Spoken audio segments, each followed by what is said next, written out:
Diana Stewart's heels clicked against the polished marble of the parking garage, echoing in the empty space. She didn't notice the sleek black car sliding toward her until it was too late. A hand, sharp and unrelenting, shoved her forward, and she stumbled into the path of the speeding vehicle. Her heart screamed as the world slowed.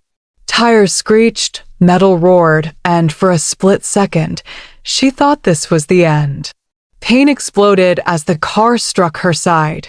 She was thrown against the cold concrete, the impact knocking the breath from her lungs. Her hands instinctively went to her stomach, clutching the life growing inside her.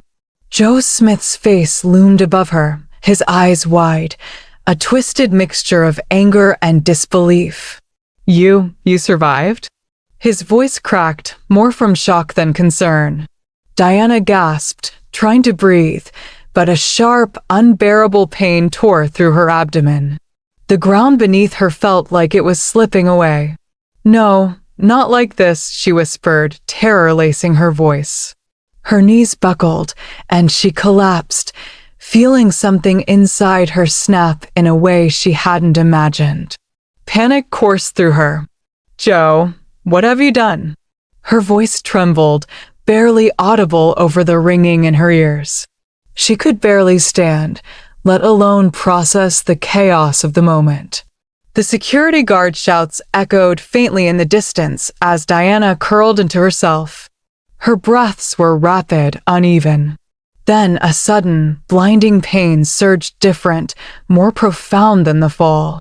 She doubled over, tears streaming freely, realizing with horror what was happening. Emergency labor. Her mind screamed. "No, not my baby."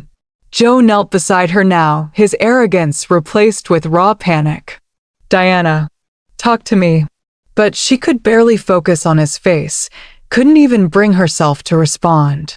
The life she had been protecting, the child she had already begun to love, was slipping away.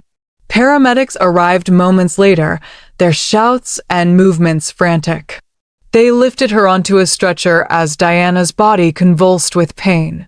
She tried to reach for her stomach, but a nurse's firm hand stopped her. "Stay with us. Stay with us." She felt herself slipping in and out of consciousness, every sharp cry a reminder of the loss she couldn't yet face. The hospital lights were bright, cold, clinical.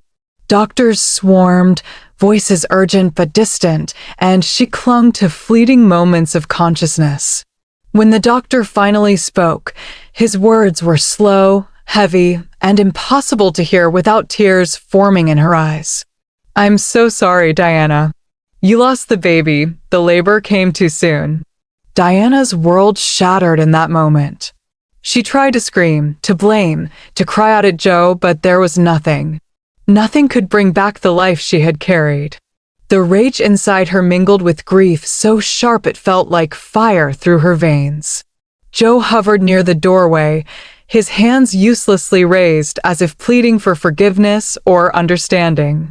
I didn't mean for this." His voice cracked, but Diana's mind was a storm. "You didn't mean for this?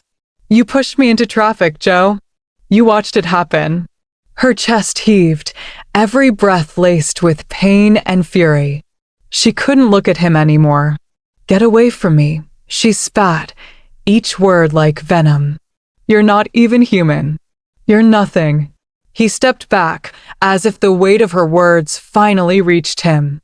But the damage wasn't just in the room, it was in her heart, her body, her life forever altered. The baby she had dreamed of holding, the future she had imagined, ripped away in one horrifying instant.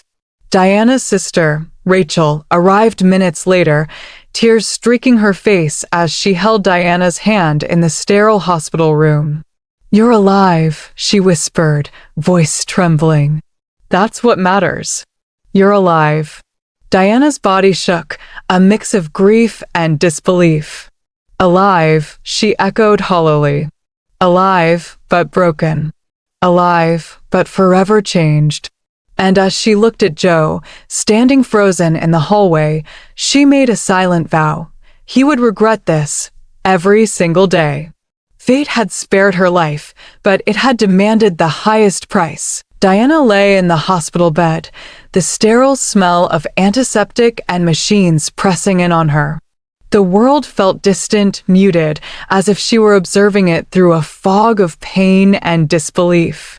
Her hands rested limply on the crisp white sheets, still remembering the impact, the screech of tires, the sudden, unrelenting pain of losing her baby. Joe Smith stood at the edge of the room, hesitating. His usual arrogance was gone, replaced by something Diana couldn't identify: fear, maybe guilt, but it didn't matter. She didn't want to hear excuses. She didn't want to hear him at all. "Diana," he began, voice low, almost pleading. I didn't know it would happen like this. She turned her head slowly, eyes locking onto his. "You didn't know it would happen? Joe, you pushed me. You pushed me into traffic." Her voice trembled, shaking with rage, grief, and disbelief all at once. "Do you understand what you've done? What you've taken from me? From us?" He flinched at the intensity of her words. I didn't think it would. I didn't. I just wanted you to listen." "Listen," she repeated, her voice rising. "Is that what this was about? Listening? You nearly killed me. You've taken everything I cared about." He opened his mouth, then closed it. No words could undo what had been done. No amount of pleading could erase the fear, the pain, the loss. The nurses moved quietly around them, avoiding eye contact, but Diana didn't care. She only cared about one thing: survival. She had survived, but the cost was too high, and the fury in her chest burned hotter than the grief. As Joe lingered, she realized something else. This wasn't just about anger or betrayal, it was about control. The man she had loved, the man she had trusted, had always wanted to dominate, to bend life to his will. And now he had pushed too far. Diana's mind raced. The idea of leaving the hospital, leaving him, escaping his grasp, consumed her. She was weak physically, yes, but mentally, she felt stronger than ever. She would not let this define her, would not let him win. Rachel squeezed her hand. "Diana, listen. You're alive. That's what matters. Everything else, we'll deal with it." Diana nodded, tears rolling silently down her cheeks. I can't look at him like this," she murmured, voice breaking. "I need distance. I need to breathe." The days that followed were a haze of medical checks, grief counseling, and moments of unbearable loneliness. Joe attempted to visit, tried to speak to her, but every time he appeared, Diana's resolve hardened. He had lost the only control he thought he had: her trust, her safety, and the future he had so arrogantly tried to manipulate. And yet, even in her weakest moments, she felt a spark of something she hadn't anticipated: clarity. She realized how fragile life could be, how quickly love could turn into danger when mixed with obsession and greed. Joe had pushed her to the edge, and she had survived. The thought alone gave her a strange, fierce power. One night, alone in her room, Diana replayed the events in her mind.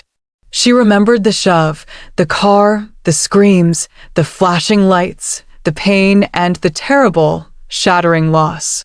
She thought about Joe, about how he had underestimated her, about how he had thought fear would control her forever. It wouldn't. A knock at the door startled her. A nurse peeked in, reminding her of an appointment with her doctor to check on her recovery. Diana nodded, but her mind was elsewhere. She wasn't just thinking about her body healing, she was planning, plotting in small, deliberate ways. Joe Smith had believed that power, wealth, and fear could keep her under his thumb. He had been wrong. And now, Diana understood that survival was just the first step. Revenge, justice, or at least exposing him, was inevitable. The following morning, Joe appeared again, this time more desperate, his posture stiff, his voice strained. Diana, please, let's talk. You need to understand. Diana looked at him, a strange calm settling over her. The rage was still there, fierce and unrelenting, but it no longer controlled her. There's nothing to talk about, she said firmly. You've shown me exactly who you are. I survived. That's all that matters. Joe's hands twitched, as if he wanted to reach for her, but she didn't flinch. Not anymore. Not ever again. Over the next few days, Diana began making arrangements to leave the city, to distance herself from Joe entirely. She contacted lawyers, strengthened her support network, and planned her next moves carefully. Every time she remembered the tragedy, DDS rage flared, but she channeled it into determination, into action. She wouldn't waste energy on fear or tears anymore. She would use them to reclaim her life. Joe, meanwhile, felt the first real taste of panic. The power he thought he had over Diana was slipping.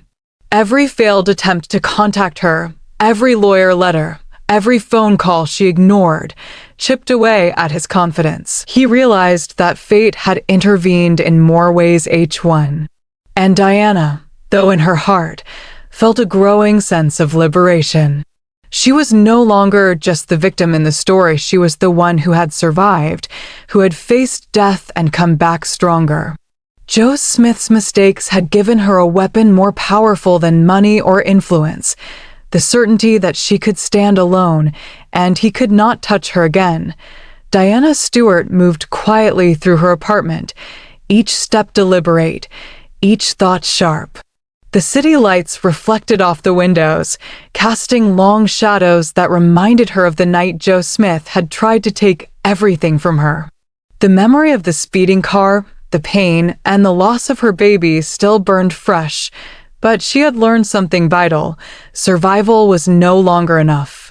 She needed to reclaim her life, and Joe needed to pay for what he had done. Her phone buzzed with a message from Rachel. Are you ready? He won't back down. Diana's fingers hovered over the screen for a moment before she typed back, I'm ready. The next day, Joe arrived at her lawyer's office, his expensive suit perfectly tailored, but his face pale and tight with anger.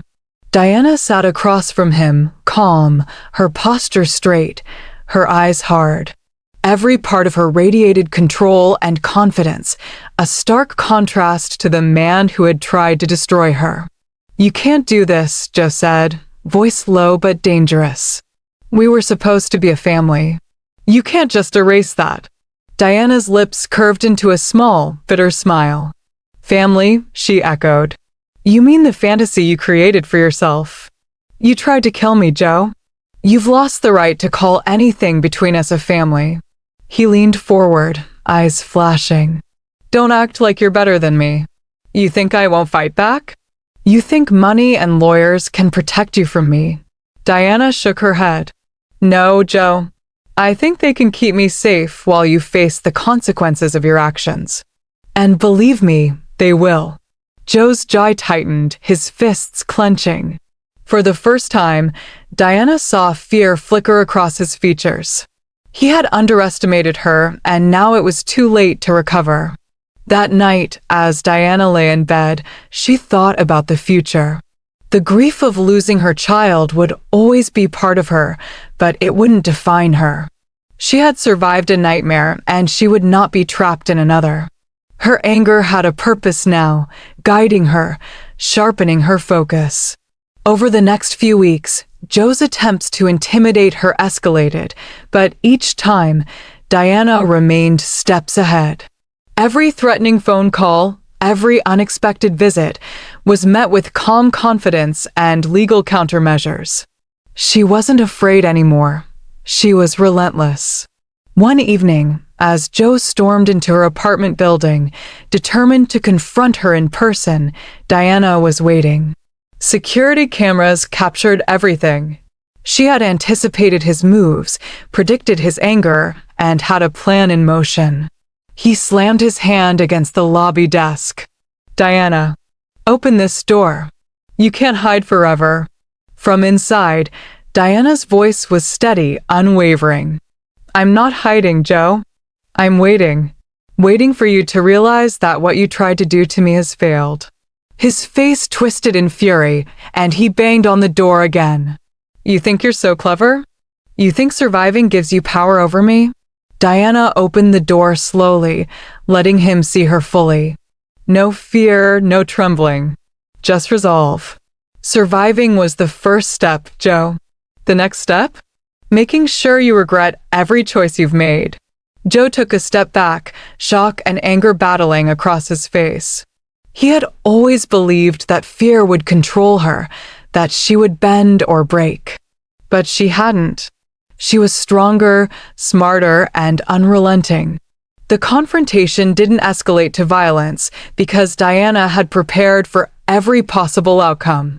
Instead, it ended with Joe storming off, humiliated, and increasingly desperate.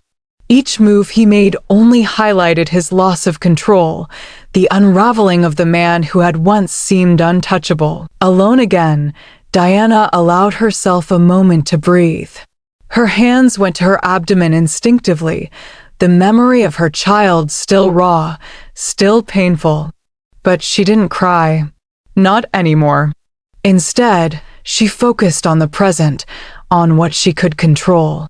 She was alive, she was free, and Joe Smith could no longer dictate her life. Her phone buzzed again. It was Rachel. He's done. He won't touch you again. You've won. Diana smiled faintly, the first real smile in weeks. Not yet, she whispered to herself. But soon, he'll understand what it means to face the consequences of his actions. Soon, he'll regret everything. As the city lights flickered outside, Diana sat in the quiet of her apartment, heart still heavy, but mind sharp and determined. She had survived death, betrayal, and loss. The next chapter of her life was hers to write, and she intended to do it on her own terms. The weeks that followed were tense but calculated. Diana Stewart moved through her life with precision, every step designed to reclaim what Joe Smith had tried to take from her, her safety, her dignity, and her peace of mind. Each legal step, each measured word in court filings, was another brick in the wall separating her from him. Joe, meanwhile, was unraveling. His confidence, once unshakable, crumbled with each failed attempt to intimidate her. Calls went unanswered. Letters returned. Every move Diana made reminded him that the life he had tried to control was slipping through his fingers. He was furious, humiliated, powerless. One evening, Diana received a notice from her lawyer. A restraining order had been granted. Joe could no longer come near her, her apartment, or her workplace. The weight of years of fear, manipulation, and grief lifted slightly off her shoulders. For the first time in months, she felt something she hadn't allowed herself to feel: hope. Later that night, Diana sat by the window, the city lights twinkling below, and allowed herself a moment of reflection. The memory of the car hitting her and the emergency labor that had cost her child still ached in her chest. But the pain was no longer paralyzing. It was fuel. Fuel for determination, for survival, for reclaiming her life. Her phone buzzed. It was Rachel. He's leaving town, Rachel said. Finally. He knows he's lost. You can breathe now. Diana exhaled, a long, slow release of tension. Yes, she whispered, the word heavy with relief and finality. He's lost. I'm free. The next day, she began the process of rebuilding. Small steps at first, changing her routine, reinforcing security, reaching out to friends she had neglected during the months of fear. Every step reinforced the truth she had come to embrace. She was no longer a victim. She was a survivor, a woman who had faced unimaginable betrayal and emerged stronger. Then came the moment Diana had been preparing for, though she hadn't fully admitted it even to herself. Joe had to see that she was untouchable. She arranged a meeting at a public space, careful, monitored, legal. The confrontation was brief, but it carried the weight of everything that had happened. Joe's face, pale and tight, reflected panic, anger, and disbelief. "Diana, we need to talk," he said, voice trembling. Diana stood tall, unwavering. "There's nothing to talk about, Joe. You tried to kill me. You cost me my baby. You've lost everything that mattered. And now you face the consequences." For a long moment, he said nothing, swallowing back words that could never undo the past. He finally turned and walked away, defeated, humiliated, powerless. Alone again, Diana allowed herself a moment to breathe. She closed her eyes and thought of the child she had lost, the life that would never be. Tears came, but they were not a fear, they were acknowledgement, acceptance, and release. She had survived, she had endured, and now she had the chance to live fully. Her phone buzzed again. This time, it was a message she had been waiting for. "You're free. He won't ever touch you again. You've won." Diana smiled faintly, the first true smile in weeks. Not triumphant, not cruel, just serene. She had survived death, betrayal, and loss, and she had emerged with control of her life, her destiny, and her heart. Before putting her phone down, she added a quick note to herself, a reminder for anyone watching this story. If you've ever faced someone who tried to destroy you, remember, survival is strength, and strength is the ultimate revenge. Never let fear control your life. You have the power to reclaim it. Acknowledgement, acceptance, and release. She had survived, she had endured, and now she had the chance to live fully. Her phone buzzed again. This time, it was a message she had been waiting for. "You're free. He won't ever touch you again. You've won." Diana smiled faintly, the first true smile in weeks. Not triumphant, not cruel, just serene. She had survived death, betrayal, and loss, and she had emerged with control of her life, her destiny, and her heart. Before putting her phone down, she added a quick note to herself, a reminder for anyone watching this story. If you've ever faced someone who tried to destroy you, remember, survival is strength, and strength is the ultimate revenge. Never let fear control your life. You have the power to reclaim it.